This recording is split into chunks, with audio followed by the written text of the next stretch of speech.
ಲೆಕ್ಕರಾಮಯ್ಯ suit ಕೇಸ್ನಲ್ಲಿ ಏನೇನಿದೆ ಅನ್ನುವಂತಹ ಕುತೂಹಲ ಇದ್ದೇ ಇರುವಂಥದ್ದು. ಯಾಕಂದರೆ ಸಿದ್ದರಾಮಯ್ಯನವರು ದಾಖಲೆಯ ಬಜೆಟನ್ನು ಮಂಡನೆ ಮಾಡ್ತಾ ಇದ್ದಾರೆ. 17ನೇ ಬಜೆಟ್ ಮಂಡನೆ ಮಾಡ್ತಾ ಇದ್ದಾರೆ ಮುಖ್ಯಮಂತ್ರಿ ಸಿದ್ದರಾಮಯ್ಯ. ಸಹಜವಾಗಿಯೇ ಕರ್ನಾಟಕದಲ್ಲಿ ಅತಿ ಹೆಚ್ಚು ಬಜೆಟ್ ಮಂಡಿಸಿರುವಂತಹ ದಾಖಲೆ ಸಿದ್ದರಾಮಯ್ಯನವರ ಹೆಸರಿನಲ್ಲಿದೆ. 17ನೇ ಬಜೆಟ್ ಮಂಡನೆಗೆ ಈಗ ಅವರು ತಯಾರಿ ಮಾಡ್ಕೊಂಡಿದ್ದಾರೆ. ಬಹುತೇಕ 1 ತಿಂಗಳಿನಿಂದ ಇದಕ್ಕೆ ಬೇಕಾದಂತಹ ತಯಾರಿಯನ್ನು ಮುಖ್ಯಮಂತ್ರಿ ಸಿದ್ದರಾಮಯ್ಯನವರು ಮಾಡ್ಕೊಂಡಿದ್ರು. ನಾಳೆ ಸಿದ್ದರಾಮಯ್ಯನವರು ದಾಖಲೆ 17ನೇ ಬಜೆಟ್ ಮಂಡನೆ ಮಾಡ್ತಾ ಇದ್ದಾರೆ. ಈಗಾಗಲೇ ಕಳೆದ 1 ತಿಂಗಳಿನಿಂದ ಬಜೆಟ್ ತಯಾರಿಯನ್ನು ಮುಖ್ಯಮಂತ್ರಿ ಸಿದ್ದರಾಮಯ್ಯನವರು ಮಾಡಿಕೊಂಡಿದ್ರು. ಬೇರೆ ಬೇರೆ ಸಭೆಗಳನ್ನು ನಡೆಸಿದ್ದಾರೆ, ಇಲಾಖಾವಾರು ಸಭೆಗಳನ್ನು ನಡೆಸಿದ್ದಾರೆ, ಸಂಘ ಸಂಸ್ಥೆಗಳ ಅಹವಾಲುಗಳನ್ನು ಕೇಳಿದ್ದಾರೆ, ಬೇರೆ ಬೇರೆ ಸಮುದಾಯಗಳ ಜನರ ಅಹವಾಲುಗಳನ್ನು ಕೇಳಿದ್ದಾರೆ, ರೈತ ಸಮುದಾಯದ ಅಹವಾಲುಗಳನ್ನು ಕೇಳಿದ್ದಾರೆ, ಕಾರ್ಮಿಕರ ಅಹವಾಲುಗಳನ್ನು ಕೇಳಿದ್ದಾರೆ.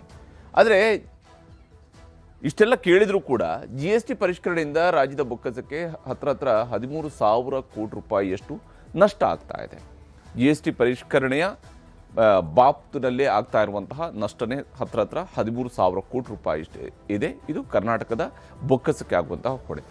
ಇನ್ನು ಮುದ್ರಾಂಕ ಮತ್ತು ನೋಂದಣಿಯಿಂದಲೂ ಕೂಡ ಅದರಲ್ಲಿ ಸಂಗ್ರಹ ಆಗ್ತಾ ಇರತಕ್ಕಂತಹ ತೆರಿಗೆ ಸಂಗ್ರಹದಲ್ಲೂ ಕೂಡ ಹತ್ರ 3,000 ಕೋಟಿ ರೂಪಾಯಿಯಷ್ಟು ತೆರಿಗೆ ಸಂಗ್ರಹ ಕುಸಿತ ಆಗ್ತಾ ಇದೆ ಅನ್ನುವಂಥದ್ದು ಗಮನಾರ್ಹವಾಗಿರ್ತಕ್ಕಂಥ ಸಂಗತಿ. ಅಂದರೆ ಬಜೆಟ್ನ ಮೇಲೆ ಒತ್ತಡ ಹೇಗಿದೆ ಅನ್ನುವಂಥದ್ದನ್ನು ಸೂಚಿಸುತ್ತೆ. ಇದು ಕೇಂದ್ರದ ಸಹಭಾಗಿತ್ವದ ಯೋಜನೆಗಳಿಗೆ ಕೇಂದ್ರದಿಂದ ಹೆಚ್ಚಿನ ಅನುದಾನದ ನಿರೀಕ್ಷೆಯನ್ನು ಇಟ್ಕೊಂಡಿದ್ದಾರೆ. ಕೇಂದ್ರದಿಂದ ಅನುದಾನ ಸಿಗ್ತಿಲ್ಲ ಅನ್ನುವಂತಹ ಆರೋಪವನ್ನು ರಾಜ್ಯ ಸರ್ಕಾರ ಮಾಡ್ತಾ ಇದೆ.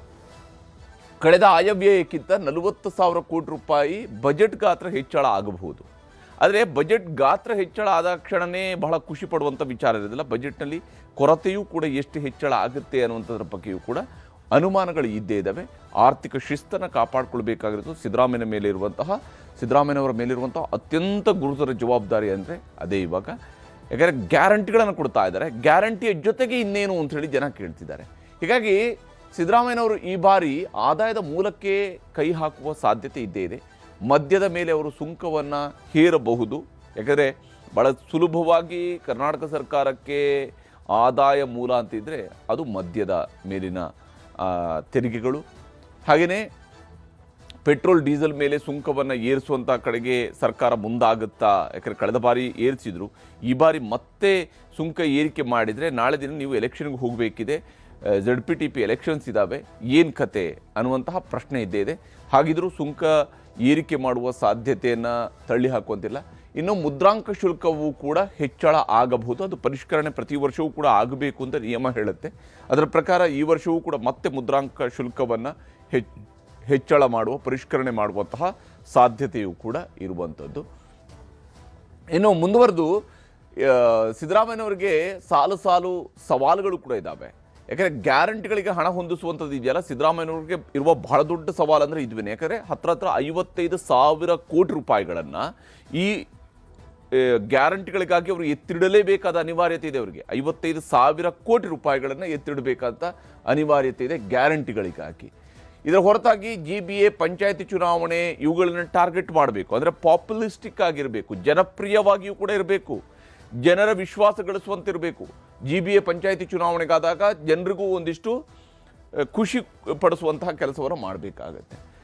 ಇನ್ನು ಸಾಲದ ಹೊರೆ ಬೀಳದಂತೆ ಮುಂಜಾಗ್ರತೆಯನ್ನು ವಹಿಸಿಕೊಳ್ಬೇಕಾಗಿದೆ. ಅದು ಸಿದ್ದರಾಮಯ್ಯನವರಿಗಿರುವಂಥ ಅನಿವಾರ್ಯತೆ. ಆದರೆ ಇತ್ತೀಚಿನ ವರ್ಷಗಳಲ್ಲಿ ಕರ್ನಾಟಕವೂ ಕೂಡ ಇತರೆ ರಾಜ್ಯಗಳ ರೀತಿಯಲ್ಲಿಯೇ ಸಾಲವನ್ನು ಮಾಡ್ತಾನೆ ಹೋಗ್ತಾ ಇದೆ. ಸಾಲದ ಪ್ರಮಾಣವನ್ನು ಅಫ್ಕೋರ್ಸ್ ಅಂಕಿಅಂಶಗಳ ಆಧಾರದ ಮೇಲೆ ನೋಡಿದಾಗ GSDPಯ 25% ಕಡಿಮೆ ಇದ್ದಂಗೆ ತೋರಿಸ್ತಾ ಇದ್ದಾರೆ. ಆದರೆ ನಿಜಕ್ಕೂ ಹಾಗೆ ಇದೆಯಾ ಪರಿಸ್ಥಿತಿ ಅಂತ ಹೇಳಿದರೆ ಬಹುಶಃ ಸರ್ಕಾರವೇ ಉತ್ತರ ಕೊಡಬೇಕಾಗತ್ತೆ.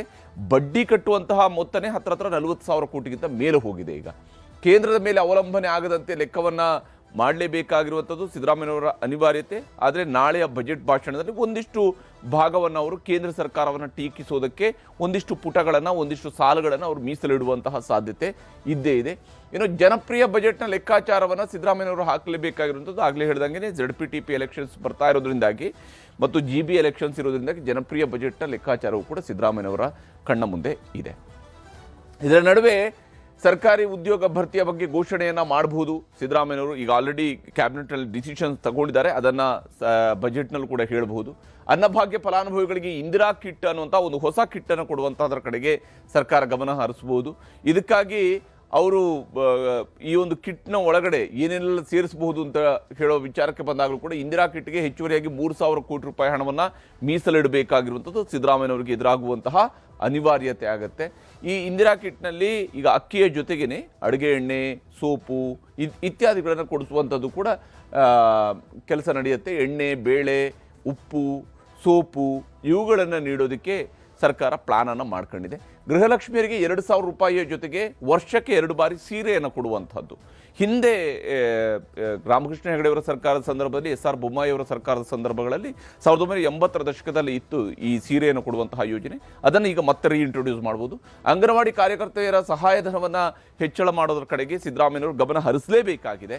ಕೃಷ್ಣಾ ಮೇಲ್ದಂಡೆ ಯೋಜನೆಗೆ ಹೆಚ್ಚಿನ ಹಣವನ್ನು ಘೋಷಣೆ ಮಾಡುವಂತಹ ನಿರೀಕ್ಷೆ ಇದೆ. ಆ ಯೋಜನೆಗಳು ಕಾರ್ಯಗತ ಆಗಬೇಕು ಅಂದರೆ ವಸತಿಹೀನರಿಗೆ ವಸತಿ ಸೌಲಭ್ಯಕ್ಕಾಗಿ ಹಣ ಮೀಸಲಿಡಬೇಕಾಗಿರುವುದು ಸಿದ್ದರಾಮಯ್ಯನವರ ಜವಾಬ್ದಾರಿ ಆಗುತ್ತೆ. ಮತ್ತು ಬೆಂಗಳೂರು ಸಮಗ್ರ ಅಭಿವೃದ್ಧಿಗೆ 10,000 ಕೋಟಿ ರೂಪಾಯಿ ಹಣವನ್ನು ಮೀಸಲಿಡಬಹುದು.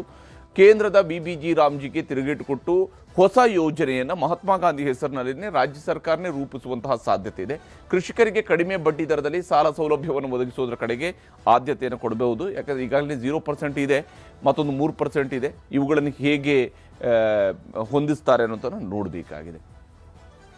ಇನ್ನು ಸಿದ್ದರಾಮಯ್ಯನವರ ಬಜೆಟ್ ಬಗೆಗಿನ ನಿರೀಕ್ಷೆಗಳ ಬಗ್ಗೆ ಯಾರ್ಯಾರು ಏನು ಹೇಳ್ತಿದ್ರೆ, ಆಡಳಿತ ಪಕ್ಷದವರ ನಿರೀಕ್ಷೆ ಏನಿದೆ, ಪ್ರತಿಪಕ್ಷಗಳ ನಿರೀಕ್ಷೆ ಏನಿದೆ ಅನ್ನೋದನ್ನು ನಿಮ್ಗೆ ತೋರಿಸ್ತೀನಿ. ಮಾಡಿ ಮತ್ತೊಂದು ಬಜೆಟ್ ಅನ್ನು ಮಂಡನೆ ಮಾಡೋಕ್ಕೆ ಸಿದ್ಧತೆಯನ್ನು ಮಾಡ್ತಾ ಇದ್ದಾರೆ. ರಾಜ್ಯದ ಆರ್ಥಿಕ ಪರಿಸ್ಥಿತಿ ಸರಿ ಇಲ್ಲ, ಅದನ್ನು ಸರಿಪಡಿಸಿಕೊಂಡು ಮುಂದಿನ ಹೆಜ್ಜೆ ಇಡಬೇಕು ಅಂತೇಳಿ ವಿನಮ್ರವಾಗಿ ಮುಖ್ಯಮಂತ್ರಿಗಳು ವಿನಂತಿ ಮಾಡಿದ್ದಾರೆ. ಸಾಲವನ್ನು ಪ್ರತಿ ವರ್ಷನೂ ಕೂಡ ಅಪ್ರಾಕ್ಸಿಮೇಟ್ 1 ಲಕ್ಷ ಸಾಲವನ್ನು ತೆಗೆದುಕೊಳ್ತಾ ಇದ್ದಾರೆ. ನನಗನ್ಸುತ್ತೆ ಈ ಸರಿನೂ ಕೂಡ 1,15,000 ಸಾಲ ಮಾಡ್ತಾರೆ. ಇದು ಮುಂದಿನ ವರ್ಷನೂ ಹಂಗೆ ಮುಂದುವರಿಯುತ್ತೆ. ಕೊನೆಯ ವರ್ಷ ಅಂತೂ ಇನ್ನೂ ಜಾಸ್ತಿ ಮಾಡೇ ಮಾಡ್ತಾರೆ. ಅಂದರೆ ಸಿದ್ದರಾಮಯ್ಯನವರು ಸಾಲದ ಜನಗಳ ತಲೆ ಮೇಲೆ ಏರುವಂಥ ಒಂದು ಬಡ್ಜೆಟನ್ನು ಮಾಡೋಕ್ಕೆ ಹೊರಟಿದ್ದಾರೆ ಅಂತ ನನಗಿರುವಂಥ ಮಾಹಿತಿ. ಅವ್ರಿಗೊಂದು ಬಿರುದನ್ನು ಕೊಡ್ಬೋದು, ಬಡ್ಜೆಟ್ನ ಜಾದೂಗಾರ ಅಂತ. ಜಾದೂಗಾರ ಯಾವುದರಲ್ಲಿ ಅಂದರೆ ಸಾಲ ಮಾಡೋದ್ರಲ್ಲಿ. ಸಾಲ ಮಾಡೋದೇ ಒಂದು ಜಾದೂಗಾರನ ಕೆಲಸ.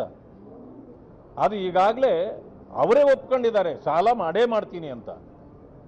ಅಂದ್ರೆ ಸಾಲ ಇಲ್ಲದೆ ಈ ಸರ್ಕಾರ ಒಂದು ಹೆಜ್ಜೆನೂ ಮುಂದೆ ಹೋಗೋದಿಲ್ಲ. ಈ ಸರ್ತಿ ಬಜೆಟ್ದಲ್ಲಿ ಕಳೆದ 3 ವರ್ಷದಿಂದ ನೀವೇನು ದಲಿತರಿಗೆ ಅನ್ಯಾಯ ಮಾಡಿರಲ್ಲ, 39,000 ಕೋಟಿ, ಅದನ್ನು ಕೂಡ ವಾಪಸ್ ಕೊಡುವಂಥ ಕೆಲಸ ಈ ಬಜೆಟ್ದಲ್ಲಿ ಆಗಬೇಕು. ಅಂದ್ರೆ ಹೊಸದಾಗಿ ಏನು ದುಡ್ಡು ಕೊಡಬೇಕು ಅದನ್ನು ಕೊಡಬೇಕು. ಅದ್ರ ಜೊತೆ ಈ ದುಡ್ಡನ್ನು ನೀವೇನು ಹಿಂದೆ ತೊಗೊಂಡಿದ್ರೆ ಅದನ್ನು ಕೊಡಬೇಕು. ಮತ್ತು SC ST ಸಮುದಾಯಕ್ಕೆ ಸಂಬಂಧಪಟ್ಟಂಥ ಎಲ್ಲ ನಿಗಮಗಳೇನದಾವಲ್ಲ, ಆ ನಿಗಮಗಳಿಗೆ ಕನಿಷ್ಠ 1,000 ಕೋಟಿಯನ್ನು ನೀವು ಕೊಡಬೇಕು. ಹೀಗೆ